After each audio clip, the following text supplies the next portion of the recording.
dia, discípulos de Jesus, preparados para mais um encontro com o Mestre? Hoje eu vou orar para nós já darmos início ao nosso estudo de hoje, para não haver nenhuma interrupção, e nós já iremos estudar sobre a pregação de Pedro. Vamos orar?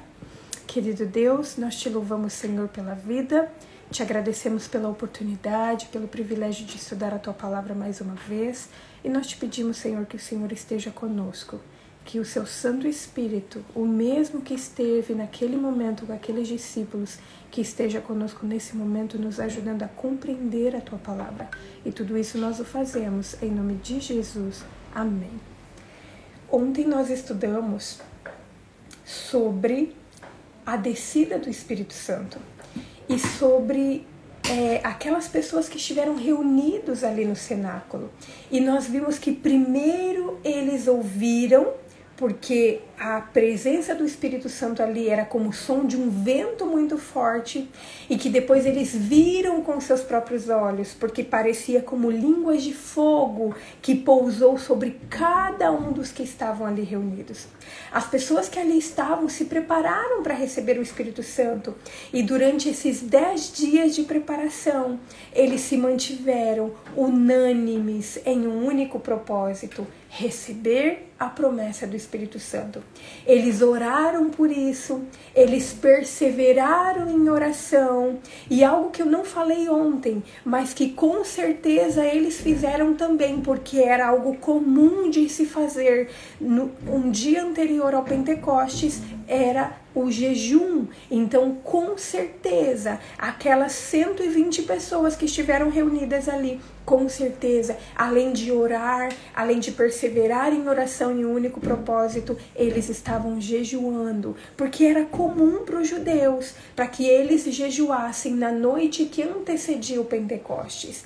Então, como nós vimos, o Pentecostes era uma festa comum, era uma festa que ocorria 50 dias após a Páscoa, mas esta foi a primeira vez que a plenitude do Espírito Santo veio sobre as pessoas. E quando eles foram tomados pelo Espírito Santo, nós vimos ontem que eles receberam o dom de línguas, só que não o dom de línguas que muitos acham que é hoje, o dom de línguas para pregar a todas as pessoas de todas as nações que estavam reunidos ali em Jerusalém. Eles tiveram o dom de, mesmo sendo galileus, falar com pessoas de outras nações, de outras línguas. E nós vimos que o mesmo Espírito Santo que deu o dom de língua para aquelas pessoas, ele deu a mensagem que eles deveriam falar. E hoje eu quero convidar vocês a abrir a Bíblia, a nós estudarmos o capítulo 2 de Atos, Atos capítulo 2. Nós vamos ler a partir do versículo 14. Atos capítulo 2, versículo 14. Nós vamos ler até o versículo 36, que diz o seguinte: Então Pedro se levantou junto com os 11 e, erguendo a voz, dirigiu-se à multidão nestes termos: Homens da Judéia e todos vocês que moram em Jerusalém, tomem conhecimento disto e prestem atenção no que eu vou dizer. Estes homens não estão bêbados como vocês estão pensando, porque são apenas 9 horas da manhã. Mas o que está acontecendo é o que foi dito por meio do profeta Joel. E acontecerá nos últimos dias, diz o Senhor, que derramarei o meu espírito sobre toda a humanidade. Os filhos e as filhas de vocês profetizarão, os seus jovens terão visões, os seus velhos sonharão, até sobre os meus servos e sobre as minhas servas derramarei o meu espírito naqueles dias, e profetizarão. Mostrarei prodígios em cima no céu e sinais embaixo na terra: sangue, fogo e nuvens de fumaça. O sol se transformará em trevas e a lua em sangue, antes que venha o grande e glorioso dia do Senhor. E acontecerá que todo aquele que invocar o nome do Senhor será salvo. Versículo 22. Israelitas, escutem o que eu vou dizer. Jesus, o Nazareno, homem aprovado por Deus diante de vocês com milagres, prodígios e sinais, os quais o próprio Deus realizou entre vocês por meio dele, como vocês mesmos sabem. A este, entregue conforme o plano determinado e a presciência de Deus, vocês mataram, crucificando-o por meio de homens maus, porém Deus o ressuscitou, livrando-o da agonia da morte, porque não era possível que fosse tirado por ela, porque Davi fala a respeito dele dizendo: eu sempre vi o Senhor diante de mim, porque Ele está à minha direita, para que eu não seja abalado. Por isso, o meu coração se alegra e a minha língua exulta. Além disso, também a minha própria carne repousará em esperança, porque não deixarás a minha alma na morte, nem permitirás que o teu santo seja corrupção. Fizeste-me conhecer os caminhos da vida e me encherás de alegria na tua presença. Versículo 29. Irmãos, permitam-me falar-lhes claramente a respeito do patriarca Davi. Ele morreu e foi sepultado, e o seu túmulo permanece entre nós até hoje. Sendo, pois, profeta, e sabendo que Deus lhe havia jurado que um dos seus descendentes se assentaria no seu trono, prevendo isso, referiu-se à ressurreição de Cristo, que nem foi deixado na morte, nem o seu corpo experimentou corrupção. Deus ressuscitou este Jesus, e disto todos nós somos testemunhas. Exaltado, pois, à direita de Deus, tendo recebido do Pai a promessa do Espírito Santo, derramou isto que vocês estão vendo e ouvindo. Porque Davi não subiu aos céus, mas ele mesmo afirma: disse o Senhor ao meu Senhor, sente-se à minha direita, até que eu ponha os seus inimigos por estrados dos seus pés.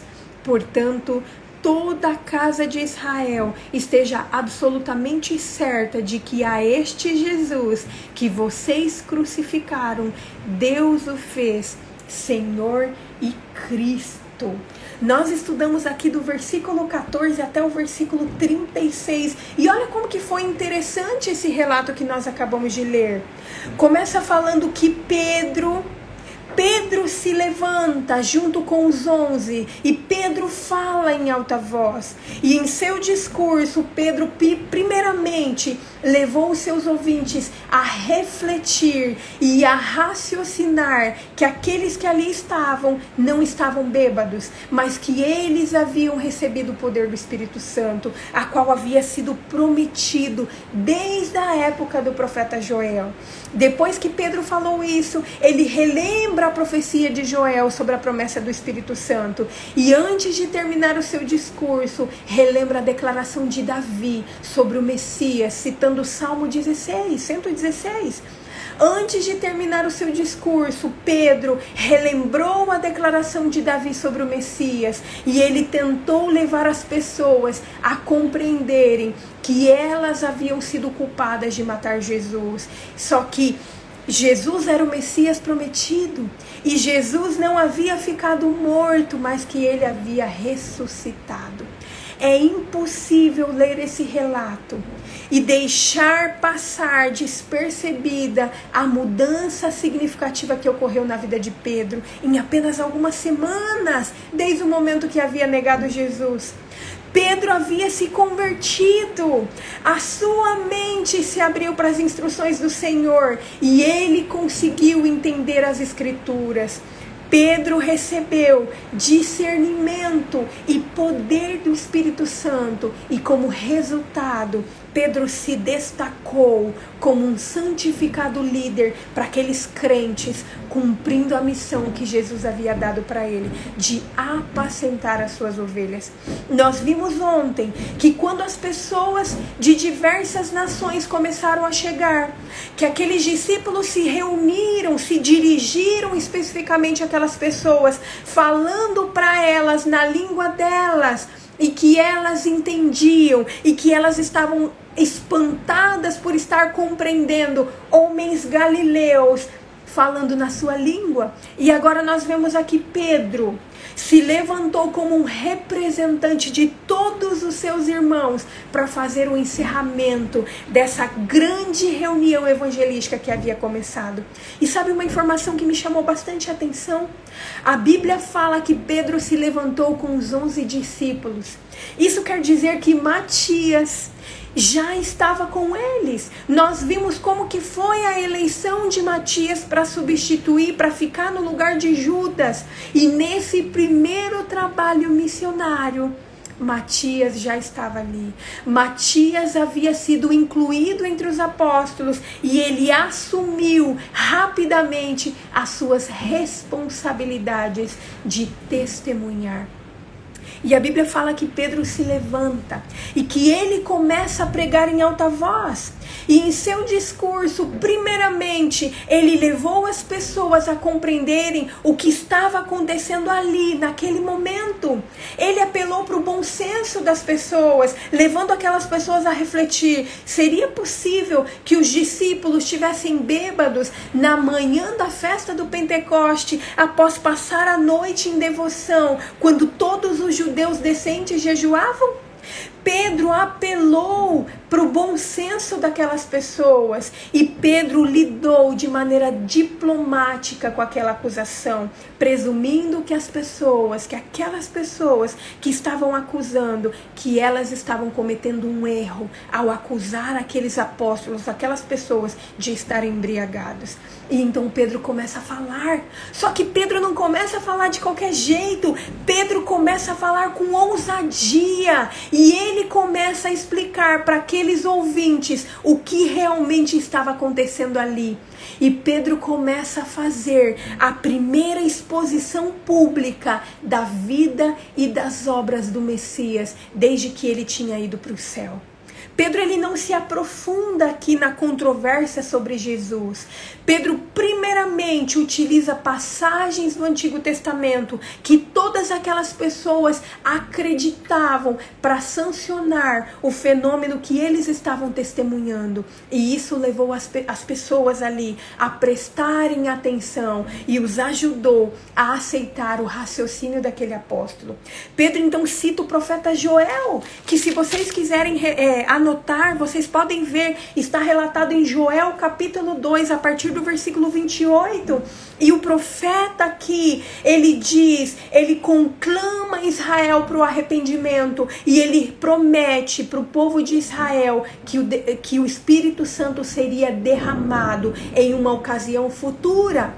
A expectativa desse derramamento do Espírito Santo era forte entre os fiéis. E Pedro estava dizendo para aqueles ouvintes que eles estavam presenciando o cumprimento dessa profecia. E aqui eu quero abrir um parêntese para algumas informações desta profecia que me chamaram muito a atenção. E uma delas é que a promessa do Espírito Santo dita por Joel é que esse Espírito Santo seria derramado sobre toda a carne. Todas as pessoas, mesmo tendo a frágil habilidade humana, elas seriam providas da habilidade divina. O dom do Espírito Santo não se concentrava apenas nos judeus ou sobre a vida de algumas pessoas, de algumas classes diferentes ou de algum sexo. De determinado sexo, mas a promessa aqui do derramamento do Espírito Santo desde Joel é que o Espírito Santo seria derramado sobre todos. E isso que o versículo 17 fala: e acontecerá que nos últimos dias, diz o Senhor, derramarei o meu Espírito Santo sobre toda a humanidade. E a profecia cita servos e servas, contemplando homens e mulheres. Cita também jovens e crianças e cita os idosos. Ou seja, todas as pessoas todas as pessoas poderiam ser revestidas pelo Espírito Santo. Os jovens teriam visões dadas pelo Espírito Santo como estímulo e com instruções para o presente e para o futuro. Já os velhos, eles receberiam revelações durante o sono, mas todos poderiam ter o Espírito Santo. E isso é muito importante de nós compreendermos, porque o Espírito Santo de Deus, ele não se limita aos poderosos, ou a pessoas de certa posição, ou pessoas de determinada classe. O Espírito Santo de Deus, ele pode ser concedido a homens e mulheres, independente da idade, independente do nível social. Amém por isso, queridos, porque há esperança para mim e para você. Os dons do Espírito Santo, ele vai se revelar na atuação dos bem-sucedidos servos de Deus, sobretudo em momentos cruciais. Aquele era um momento crucial na história do cristianismo e por isso o Espírito Santo se revelou. Foi o que aconteceu no Pentecostes e é a promessa que vai acontecer antes do retorno de Jesus. E Pedro, então, ele encerra aqui esse primeiro bloco relembrando as profecias, lembrando que todo aquele que invocar o nome do Senhor será salvo. Pedro estava se referindo aqui à adoração a Deus, aqueles que adoravam a Deus. Pedro estava falando que aquelas pessoas, para aquelas pessoas que a sua própria experiência, aquela experiência que eles tinham tido durante aqueles 10 dias, havia feito a diferença na vida deles e agora eles estavam colhendo o resultado daquilo. E Pedro demonstra em seu discurso o resultado de uma vida de oração. A oração de fé resulta num espírito de confiança, mas não é uma confiança inconsequente, é uma confiança tranquila, mesmo em meio aos terrores do dia a dia, mesmo em meio às coisas difíceis que acontecem. E ele estava dizendo que todo aquele que invocar o nome do Senhor com sinceridade, que encontrará o caminho da salvação. E é por isso que ele usa essa expressão, será salvo. Essa expressão de ser salvo, será salvo, ela tem dupla implicação, porque ela contempla a pessoa que buscar ao Senhor com sinceridade de coração, que essa pessoa vai ser salva do pecado, mas que ela também vai ser salva do juízo divino. E esse juízo divino, ele representa tanto o juízo que aconteceu no passado, naquela época, com a destruição de Jerusalém, mas demonstra também o juízo que vai anteceder a volta de Jesus. O juízo divino aqui, para aqueles cristãos do primeiro século, representava aquelas dificuldades que eles iriam enfrentar quanto a destruição de Jerusalém. E quando nós estudamos, nós vimos que os cristãos, embora o juízo divino estivesse sendo derramado nessa terra naquela época sobre o povo de Jerusalém, que todos os cristãos do primeiro século que obedeceram ao conselho de Jesus para fugir para os montes, que todos aqueles que obedeceram, eles foram salvos. E no final dos tempos vai ser da mesma forma. Os cristãos verdadeiros, aqueles que seguirem e obedecerem os conselhos do Senhor, eles serão salvos das catástrofes finais. E é por isso que Pedro aqui diz que todo aquele que invocar o nome do Senhor vai ser salvo do pecado e vai ser salvo do juízo. Pedro, então, inclui os ouvintes como culpados. E Pedro, ele cita essa expressão e coloca aqueles ouvintes como culpados por 2 vezes aqui nesse texto. E Pedro ressalta que embora Jesus tivesse sido crucificado, que ele havia ressuscitado. E é provável que o relato da ressurreição de Jesus tenha chegado a essas pessoas, mas que depois tenha chegado aquela ideia contrária, aquela falsa história que os fariseus contaram de que o corpo de Jesus havia sido roubado. Mas agora Pedro, pela primeira vez, estava testemunhando publicamente de que Jesus realmente havia ressuscitado. E para isso, para ajudar nos seus argumentos, Pedro cita Salmo 16, escrito por Davi, que apontava para a morte e para a ressurreição do Messias. Pedro queria deixar claro para aquelas pessoas de que a morte de Cristo havia sido real, mas que a ressurreição havia provado a sua vitória sobre a morte. E essa morte que ele experimentou por mim e por você. Por mim e por você. Só que no seu discurso, Pedro deixa claro que a união com Deus é a fonte da felicidade e que a presença de Deus é a fonte da satisfação e de alegria. Pedro deixou claro também que Cristo, após ressuscitar, que ele ocupou uma posição única.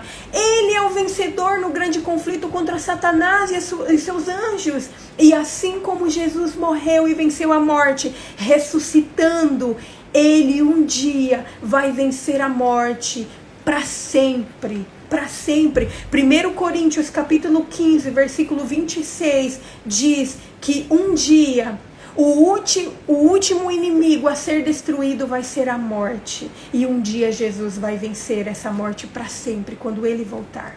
Então Pedro, ele termina o seu discurso relembrando os ouvintes de que eles deveriam estar certos de que aquele Jesus que havia sido crucificado e que eles eram o culpado, que eles haviam contribuído para isso, que ele era o Cristo e que ele tinha sido Cristo por Deus, que ele estava agora num lugar especial porque ele havia ressuscitado.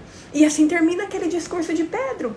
Imagina como estava a mente daquelas pessoas que estavam ouvindo, porque eram pessoas de todas as nações, pessoas de diversas línguas, mas elas estavam ouvindo na sua própria língua a mensagem que Pedro estava dando para eles, porque Pedro estava falando sobre a atuação do Espírito Santo e Pedro estava falando a mensagem que o Espírito Santo havia dado a eles. Quantas coisas aquelas pessoas passaram a compreender, e eu fiquei impressionada com a transformação de Pedro. Pedro desenvolveu tanto o seu discernimento espiritual que ele pôde ver a operação do propósito de Deus em harmonia com as coisas que aconteceram ali nos trágicos eventos ligados à morte de Cristo.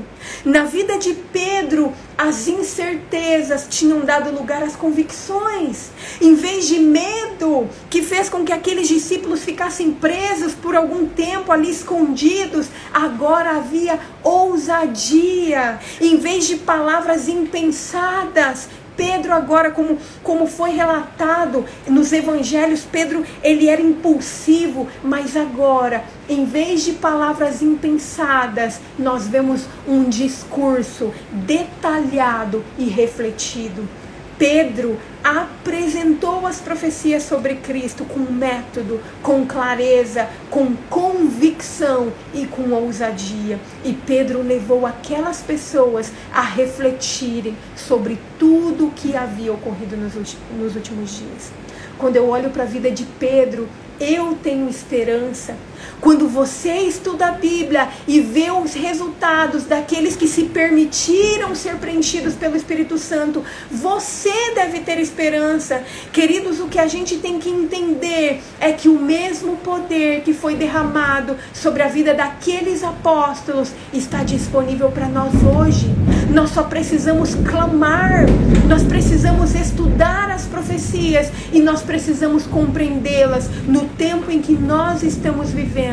E nós precisamos compreender que nós só conseguiremos fazer a obra que Jesus deixou para nós, se nós formos revestidos com esse poder. E o Espírito Santo é o Espírito Santo que vai nos dar os dons necessários para nós falarmos às pessoas. É Ele que vai nos dar a mensagem. E assim como Pedro, nós seremos apenas instrumentos do Espírito Santo para testemunhar do amor, da salvação em Cristo Jesus. Que você confie nessa promessa. Que você confie nessa promessa sobre o derramamento do Espírito Santo que ainda vai ocorrer também na minha e na sua vida. Que você se prepare para receber o Espírito Santo em oração, perseverando, porque aquilo que será feito na sua vida e na minha vida e por meio da sua vida e da minha vida será tremendo, assim como foi na vida daqueles apóstolos. Vamos orar? Querido Deus, nós te louvamos, Senhor, porque mesmo em meio a todas as adversidades, o Senhor nos permitiu ser alimentado pela Tua palavra hoje, Pai. Senhor, como é maravilhoso ler na Tua palavra a transformação, ver com os nossos próprios olhos a transformação que ocorreu na vida daquele discípulo que era impetuoso, que era um discípulo que fazia as coisas sem pensar, que era um discípulo sanguíneo, mas agora nós vemos, Senhor, alguém completamente transformado e transbordando do Espírito Santo, conversando com aquelas pessoas, Senhor. Senhor, e é essa transformação que nós queremos na nossa vida também, Pai. Senhor, assim como o Senhor chamou Pedro, o Senhor nos chamou. O Senhor conhece os nossos defeitos, o Senhor conhece, Pai, a nossa incapacidade, mas, Senhor, nós queremos, Pai, ser revestidos com o poder do Teu Espírito Santo, porque nós queremos ser testemunhas, nós queremos falar com ousadia, nós queremos compreender as Tuas palavras, Pai, a Tua Escritura, para falar para as outras pessoas sem barreiras, para que elas compreendam, Pai, a missão que o Senhor veio desenvolver aqui nessa terra e para que de uma vez por todas elas compreendam que um dia o Senhor vai voltar para nos buscar. Querido Deus, nós entregamos a nossa vida em Tuas mãos, gratos por tudo que o Senhor já fez, por tudo que o Senhor está fazendo e por tudo que o Senhor ainda fará. E o nosso pedido é que o Senhor nos encha do Seu Santo Espírito e tudo isso fazemos em nome de Jesus. Amém. Amém. Queridos, que Deus abençoe a todos. Amanhã nós nos encontraremos às 5 da manhã e nós continuaremos estudando sobre a palavra de Deus, que nós continuemos nos enchendo da palavra de Deus para sermos cheios do Espírito Santo. Amanhã nós vamos estudar Atos, capítulo 2, a partir do versículo 37, e nós vamos ver os resultados dessa ação poderosa do Espírito Santo na vida daqueles apóstolos. Que Deus abençoe a todos, um ótimo dia, até amanhã. Tchau, tchau.